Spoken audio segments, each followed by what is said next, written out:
નમસ્કાર મિત્રો,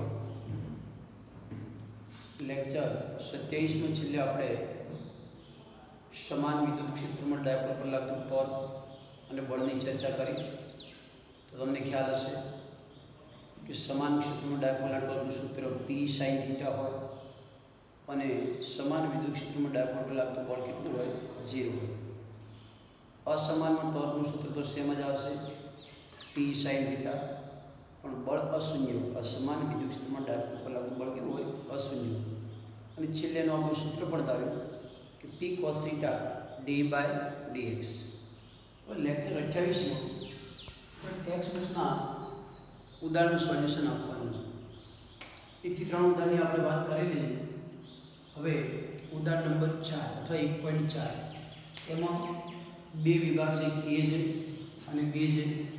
એમાં પણ બે વિભાગો, 1 અને 2. બહુ સિમ્પલ ઉદાહરણ. ચર્ચા એટલે જ છે કે ઇલેક્ટ્રોન અને પ્રોટોન વચ્ચે લાગતું વિદ્યુત બળ અને ગુરુત્વાકર્ષણ બળનો ગુણોત્તર શોધવાના. ગુણોત્તરના આધારે આપણે કહેવાનું થાય કયા બળની પ્રબળતા ખૂબ વધારે કહેવાય, બેની કમ્પેરિઝનમાં કોની પ્રબળતા વધારે. મિત્રો, પહેલો કેસ આપણો ઇલેક્ટ્રોન અને પ્રોટોન વચ્ચે લાગતા વિદ્યુત બળ અને ગુરુત્વાકર્ષણ બળની ચર્ચા કરો. ચલો, એ એક ઇલેક્ટ્રોન જેનો ચાર્જ -e હશે, જેનું દળ કેટલું હશે? me હશે.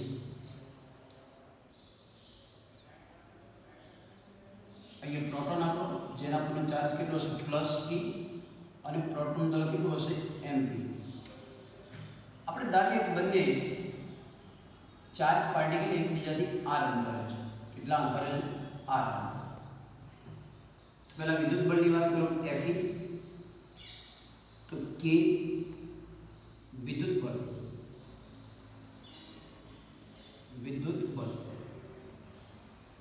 Fe બરાબર શું લખવાનું આપણે? k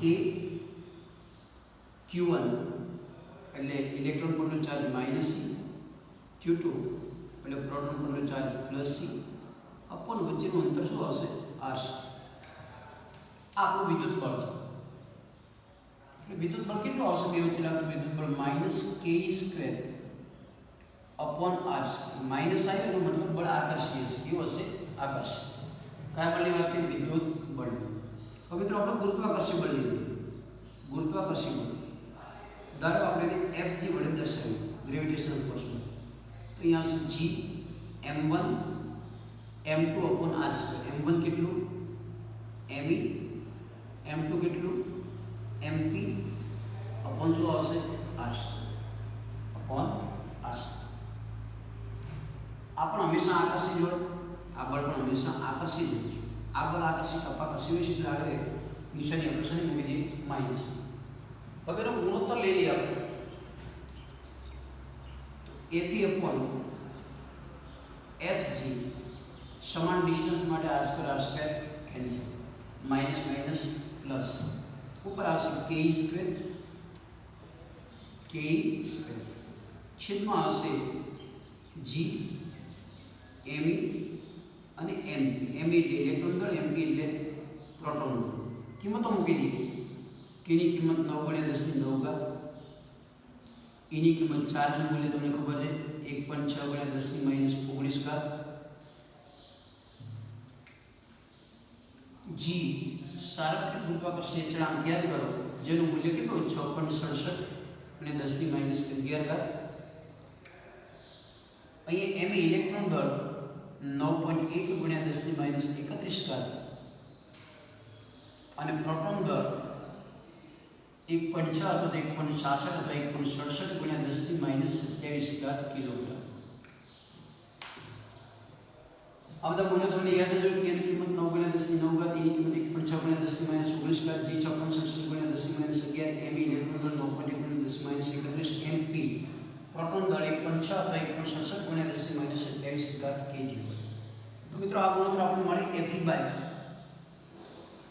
Fe/Fg નો જે ગુણોત્તર મળે એ ગુણોત્તર તમે કેલ્ક્યુલેશન કરશો, ઘાત બીજી કેન્સલ કરશો એટલે આપણને લગભગ 2.3 × 10⁻39 બળનો ગુણોત્તર એટલે કોઈ એકમ આવશે નહીં. આટલો ગુણોત્તર મળે છે. ચલો, અંશમાં કઈ બળ છે? અંશમાં કયું બળ છે? વિદ્યુત બળ છેદમાં ગુરુત્વાકર્ષણ બળ. ગુણોત્તર કેવો બળ? ખૂબ જ મોટો ગુણોત્તર. આનો મતલબ એવો થાય કે ગુરુત્વાકર્ષણ બળ કરતાં વિદ્યુત બળની પ્રબળતા ખૂબ જ વધારે. આ દર્શાવે છે કે આપણે સ્પષ્ટ નોંધ આના પરથી લખી શકીએ કે આ દર્શાવે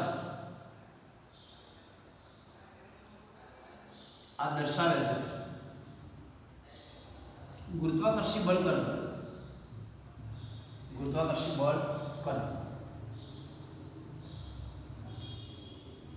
વિદ્યુત બળની પ્રબળતા ખૂબ જ વધારે છે. ખૂબ જ કેવી છે? વધારે.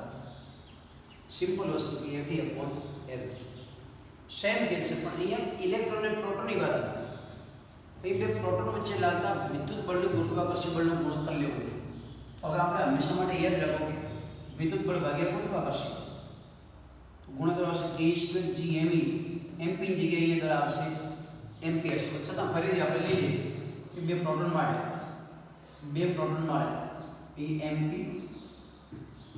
આપણે MP વચ્ચેનું અંતર આપણે લઈએ ધારો R. પ્રોટોન છે charge plus C, charge plus. બે પ્રોટોન વચ્ચે કેવું બળ લાગશે? અપાકર્ષી બળ લાગશે. ચલો વિદ્યુત બળની વાત કરો Fe તો k² R². ગુરુત્વાકર્ષણ બળની વાત કરો Fg Gm1 MP આવશે, M2 એટલે પણ MP આવશે. અપોન શું થવાનું? R². અને બેનો ગુણોત્તર લેશો તમે Fe/Fg R² cancel. k² upon G MP નો square k² upon G MP નો સ્ક્વેર. અહીંયા k ની કિંમત 9 × 10⁹ મૂકી દો. e ની કિંમત 1.6 × 10⁻19 એનો સ્ક્વેર. g ની કિંમત 6.67 10⁻11 MP 1.67 × 10⁻27 કિલોગ્રામ પ્રોટોનનું દળ. ગુણોત્તર આપણને મળશે 1.24 × 10⁻36 જેટલો ગુણોત્તર મળશે. આ પણ દર્શાવે છે કે વિદ્યુત બળની પ્રબળતા ખૂબ જ વધારે છે. વિદ્યુત બળની પ્રબળતા કેવી? ખૂબ જ વધારે. આ જ દાખલાનો ત્રીજો કેસ છે. ઇલેક્ટ્રોન અને પ્રોટોન વચ્ચે એકબીજાથી 1 એંગસ્ટ્રોમના અંતરે બે રાખેલા છે. અંતર આપી દીધું. હવે ઇલેક્ટ્રોન પ્રોટોન પર બળ લગાડશે, પ્રોટોન ઇલેક્ટ્રોન પર બળ લગાડશે. બળ લાગે એટલે હંમેશા પ્રવેગ ઉદ્ભવે છે. આપણે બેના પ્રવેગ શોધવાના. તો ઇલેક્ટ્રોન વડે પ્રોટોન પર લાગતું બળ કે પ્રોટોન વડે ઇલેક્ટ્રોન પર લાગતા બળની માત્રા કેવી હોવાની? સમાન છે. તો અહીંયા આપણે શોધી લઈએ કે બંને વચ્ચે લાગતું બળ એ ઇલેક્ટ્રોન છે. ઇલેક્ટ્રોન અહીંયા દળની કોઈ જરૂર નથી, વિદ્યુત બળની વાત છે. અહીંયા પ્રોટોન વચ્ચેનું અંતર 1 એંગસ્ટ્રોમ છે. વચ્ચેનું અંતર કેટલું? 1 એંગસ્ટ્રોમ. r બરાબર 1 એંગસ્ટ્રોમ. 1 એંગસ્ટ્રોમ બરાબર 10⁻10 મીટર. હું આટલા અંતરે એક ઇલેક્ટ્રોન એક પ્રોટોન રહેલો હોય ત્યારે પરસ્પર અપાકર્ષણ બળથી ઉદ્ભવતો પ્રવેગ. આકર્ષી બળ નહીં, બે વચ્ચે ગુરુત્વાકર્ષણ બળ કેવું હશે? આકર્ષીય છે. આકર્ષણ બળથી ઉદ્ભવતા ઇલેક્ટ્રોન અને પ્રોટોનના પ્રવેગની ચર્ચા કરો. મિત્રો એ ચર્ચા પહેલા આપણે ક્લિયર કરવું પડે કે અહીંયા ગુરુત્વાકર્ષી બળ કરતા વિદ્યુત બળની માત્રા અનેક ગણી વધારે છે. એટલે આ કિસ્સામાં માત્ર આપણે વિદ્યુત બળ ધ્યાનમાં લેવામાં આવે. ગુરુત્વાકર્ષણ બળ ધ્યાનમાં લેવાથી કોઈ ફરક પડતો નથી. લો અથવા ન લો, એટલે આપણે માત્ર કોઈ બળ ધ્યાનમાં લેવું પડે? વિદ્યુત બળ. ફરીથી સ્પષ્ટતા કરું કે એક ઇલેક્ટ્રોન છે, પ્રોટોન છે, બંને વચ્ચે વિદ્યુતીય આકર્ષી બળ પણ લાગશે, ગુરુત્વાકર્ષી આકર્ષી બળ પણ લાગશે. તો તેમાં ઉદ્ભવતો પ્રવેગ આપણે શોધવો હોય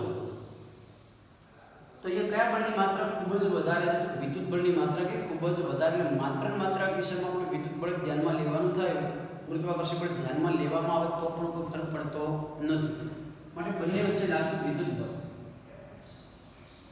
બંને વચ્ચે લાગતું વિદ્યુત બળ એટલે આપણે F કહીએ. F બરાબર K Q1 એટલે E, Q2 એટલે પણ E, R square K Q1 Q2 upon R square. હાલ આપણે ઋણ નિશાનીને અવગણીએ. K ની કિંમત મૂકી દો 9 ગુણ્યા 10 ની 9 ઘાત, T 1.6 ગુણ્યા 10 ની -19, ફરીથી 1.6 ગુણ્યા 10 ની -19 upon R સ્ક્વેર.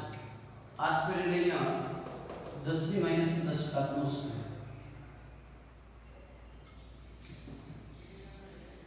તો એ જે વિદ્યુત બળ મળશે આપણને, એ મળતું જે વિદ્યુત બળ, એ વિદ્યુત બળની માત્રા 2.3 ગુણ્યા 10 ની -8 ઘાત મળશે. 2.3 ગુણ્યા 10 ની -8 ઘાત ન્યૂટન મળશે. આટલું બળ લાગશે ઇલેક્ટ્રોન વડે પ્રોટોન પર, પ્રોટોન વડે ઇલેક્ટ્રોન પર. તમને ખ્યાલ છે કે બે બાજુ લાગતા બળની માત્રા કેવી સમાન હોય, દિશા પરસ્પર વિરુદ્ધ. તો આપણે ઇલેક્ટ્રોનનો પ્રવેગ શોધીએ કે ઇલેક્ટ્રોનનો પ્રવેગ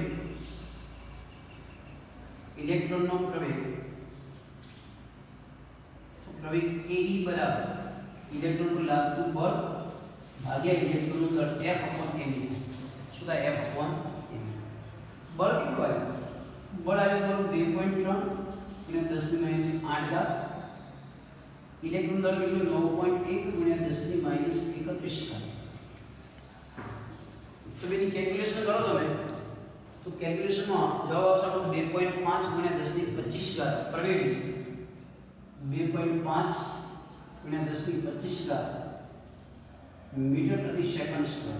પ્રચંડ પ્રવેગ હશે. કેવો પ્રવેગ હશે? પ્રચંડ પ્રવેગ. બીજો કેસ આપણો પ્રોટોનનો પ્રવેગ.